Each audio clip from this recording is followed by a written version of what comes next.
Gesaan gencatan senjata di Gaza gagal. Assalamualaikum dan salam Malaysia Madani. Tiada gencatan senjata di Gaza meski kekejaman dan tidak berperi kemanusiaan dilakukan tanpa henti oleh tentera harap Israel yang masuk hari ke-27. Dunia gagal bertindak walaupun usul kemanusiaan pada sidang khas Perhimpunan Agong Pertubuhan Bangsa-Bangsa Bersatu PBB menerima sokongan majoriti negara terlibat. Majlis Keselamatan PBB juga tidak mampu mencapai kata sepakat apabila boneka Israel di PBB memveto usul sekaligus menghadkan bantuan kemanusiaan melepasi sempadan Rafah. Menurut Kementerian Kesihatan Gaza, angka kematian kini mencecah 8,796 orang, 3,648 terdiri daripada kanak-kanak dan 2,290 wanita. Sejumlah 22,219 yang lain cedera, 2,030 masih hilang, termasuk 1,120 kanak-kanak yang tertimbus di bawah runtuhan dan belum ditemukan. Kebiadaban Zionis Israel tidak mengenal siapa serta undang-undang yang melindunginya. 11 ahli keluarga seorang wartawan maut. Wartawan berkenaan Ibrahim Naufal pula mengalami kecederaan parah di bahagian kepala. Serangan itu juga menyebabkan keseluruhan rumah milik Naufal musnah. Dia kini dipindahkan ke Hospital Indonesia. Setakat ini 38 wartawan atau pekerja media terbunuh dalam serangan Israel ke atas Gaza. Lebih malang terdapat serangan secara langsung ke atas rumah 35 wartawan sekaligus membunuh berpuluh-puluh ahli keluarga mereka. Ini termasuk rumah wartawan Al Jazeera Wael Daud yang meragut isteri, 2 anak dan cucu. Menurut sindiket wartawan Palestin, serangan berkenaan adalah pola terancang dan sekian lama dilakukan Zionis yang menyasarkan pengamal media Palestin. Tentera Israel telah membunuh 55 wartawan Palestin antara tahun 2000 dan 2022. Paling mengejutkan adalah melibatkan Shirin Abu Akleh pada Mei 2022. Sindikat itu menegaskan Israel memutuskan semua komunikasi dengan semenanjung Gaza bertujuan membolehkan tentera Zionis itu melakukan pembunuhan beramai-ramai jauh dari lensa media dunia. Presiden Brazil Luiz Inácio Lula da Silva menyifatkan krisis yang berlaku di Asia Barat sebagai pembunuhan beramai-ramai dan tidak bermaksud untuk mempertahankan diri. Beliau ketika berucap dalam acara politik tempatan berkata ia sangat serius dan telah mengorbankan hampir 2,000 kanak-kanak yang tidak berdosa. Muito grave o que está acontecendo nesse momento no Oriente Médio. Ou seja, não se trata de ficar discutindo quem está certo ou quem está errado, quem deu o primeiro tiro, quem deu o segundo. O problema é o seguinte aqui, não é uma guerra, é um genocídio que já matou quase 2.000 crianças que não tem nada a ver com essa guerra, que são vítimas dessa guerra. Israel memulakan serangan udara terhadap Gaza selepas Hamas menyerbu bandar-bandar di selatan Israel dalam satu penyusupan mengejut pada 7 Oktober lalu dan menjadikan kira-kira 222 orang sebagai tebusan. Ia alasan Israel bagi menyekat keperluan asas ke kawasan tersebut sebelum membedilnya hampir setiap hari. Terburuk ketika hospital dan kamp pelarian turut dijadikan sasaran kerakusan tentera haram Zionis yang dengan jelas melanggar undang-undang antarabangsa. Perdana Menteri Ireland Leo Varadkar menyifatkan tindakan Israel ke atas Gaza sebagai bersifat dendam. Ujarnya dalam satu temu ramah di Korea, kekejaman yang dilakukan melampaui batas kemanusiaan serta mencabuli undang-undang antarabangsa. Pihak berkuasa kesihatan Gaza berkata hampir 9,000 orang terbunuh di Gaza sejak Israel melancarkan serangannya ke atas 2.3 juta orang sebagai membalas dendam atas serangan maut Hamas ke atas selatan Israel pada 7 Oktober lalu. Beliau satu-satunya pemimpin negara Eropah yang lantang mengutuk kekejaman rejim haram tersebut dan menyokong Palestin serta bersimpati dengan nasib orang awam di Gaza. Presiden Mesir menggesa masyarakat dunia melihat secara teliti krisis yang sedang berlaku di Asia Barat di antara Palestin dan Israel. Menurutnya, bantuan kemanusiaan dan pemindahan penduduk Gaza bukan penyelesaian kepada konflik yang sedang berlaku kini. Tambahnya lagi, solusi dua negara yang dianjurkan beberapa pihak tidak mendatang sebarang hasil ketika rakyat Palestin sedang mendiami Gaza. يمكن كان في حد يقول لي يا ترى انتوا يعني تقبلوا ان يبقى فيه هجوم على المدنيين؟ لا طبعا. نحن ندين كل الاعمال التي تمس المدنيين، كل المدنيين.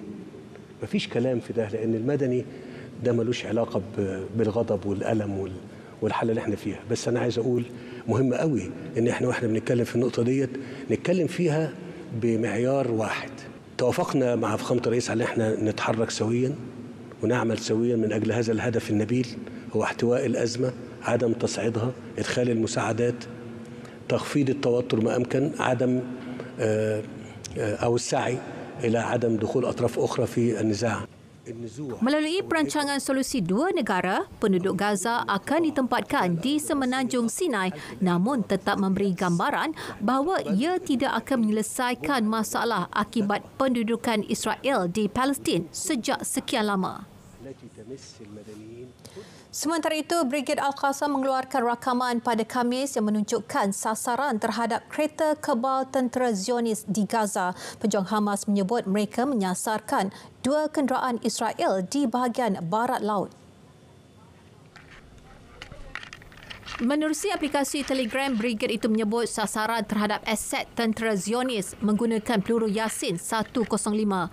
Bagaimanapun tiada reaksi balas daripada pihak Israel mengenai perkara itu. Pada Rabu, Al-Qassam berjaya memusnahkan dua kereta kebal Israel dan 4 kenderaan di Bandar Bet Hanun. Kementerian Dalam Negeri Gaza berkata pada Selasa, kenderaan tentera Israel telah melakukan pencerobohan lebih dalam ke bahagian utara dan tengah. Malam minggu ini, rejim Zionis telah meluaskan serangan udara dan darat ke atas Gaza. Angka kematian penduduk Palestin akibat serangan berterusan tentera penceroboh meningkat kepada 9,061 pada Khamis. 3,760 adalah kanak-kanak, manakala 2,326 wanita. Selain jumlah korban yang besar dan pemindahan penduduk, bekalan asas semakin berkurangan untuk 2.3 juta penduduk di Gaza akibat pengepungan Israel. Britain mula menyalurkan bantuan kemanusiaan berupa makanan dan ubat-ubatan ke Gaza dan ia bagi menambah bantuan yang disalurkan sebelum ini dan masuk melalui sempadan Rafah secara bertahap. Sebuah pesawat tentera udara diraja Britain berlepas dari RAF Bryce Northern di Oxfordshire pada hari Rabu menuju ke Mesir. Situasi semasa yang amat menyedihkan di Gaza telah mendapat reaksi ramai pemimpin dunia yang menggesa gencatan senjata dilaksanakan serta-merta bagi menyalurkan bantuan, namun Israel masih berdegil.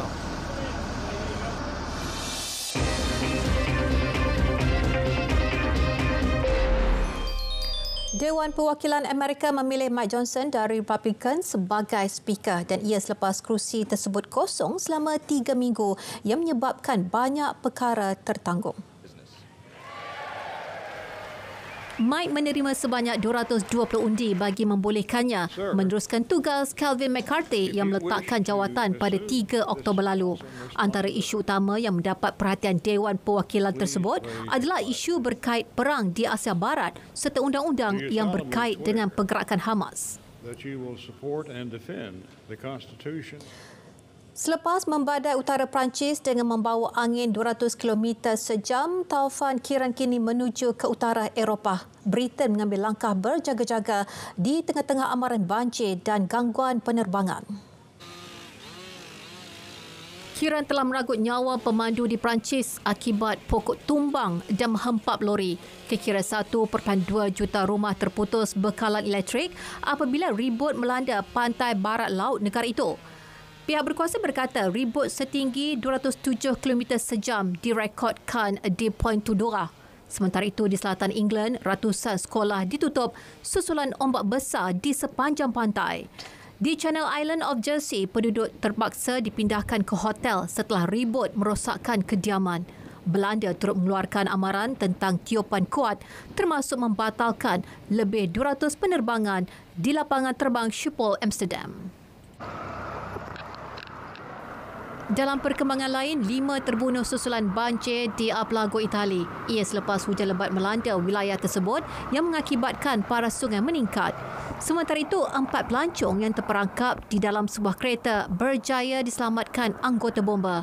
Kereta yang dihanyutkan arus deras berjaya dihentikan sebelum kesemua mangsa berjaya dikeluarkan.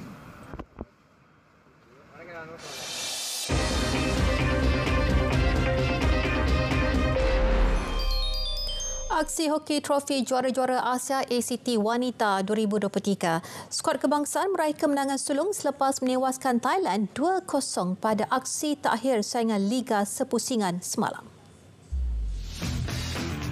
Pada pertembungan di Ranchi, India itu, skuad Malaysian Tigers menerima tentangan sengit sebelum mampu membolosi gawang lawan pada suku kedua permainan. Namun kemenangan itu tidak mengubah keputusan Malaysia yang gagal mara ke peringkat separuh akhir. Jaringan pembukaan pasukan negara diraih menerusi Nur Syamain Azurin Muhammad hasil gol padang pada minit ke-25. Malaysia kemudian menggandakan jaringan pada minit ke-52 menerusi gol padang Nur Nabila Alia Yusaini. Skuad kendalian Muhammad Nasihin Nubli itu kini menduduki tangga kelima dengan mengumpul 4 mata dan Thailand di tempat terakhir tanpa sebarang mata. Kedua-dua pasukan sekali lagi akan berentap di penentuan tempat kelima ke-6 Sabtu ini. Beralih ke saingan tenis Paris Masters, Novak Djokovic mempamerkan aksi konsisten apabila berupaya mara ke suku akhir kejohanan sekaligus berada di landasan terbaik untuk memburu gelaran musim ini. Beliau mara selepas menewaskan pemain bukan pilihan Talen Griekspoor dari Belanda pada aksi 16 terbaik. Dalam saingan tersebut, Djokovic menang dengan keputusan 4-6, 7-6 dan 6-4. Dalam aksi seterusnya, Djokovic akan berdepan pemain Denmark Holger Rune. Sementara itu, turut melangkah ke suku akhir Stefanos Tsitsipas dari Greek.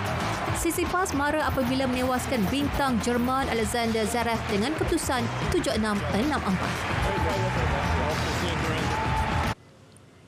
Dalam pada itu, Djokovic akui prestasinya kini semakin baik selepas bergelut dengan masalah kesihatan 2 hari lalu. Trying to hold my serve and get to the tie break, which happened in the second. Got lucky in a couple of shots there. Could have gone easily his way, but overall I played a good tie break, and then I started to feel better in the third, and really glad to overcome this challenge. Malaysia terus beri sokongan dan bantuan selain berdoa untuk rakyat Palestin yang ditindas Zionis. Dari sungai hingga ke segara, Palestin pasti merdeka. Dengan itu, Assalamualaikum, Malaysia Madani, tekad perpaduan penuhi harapan.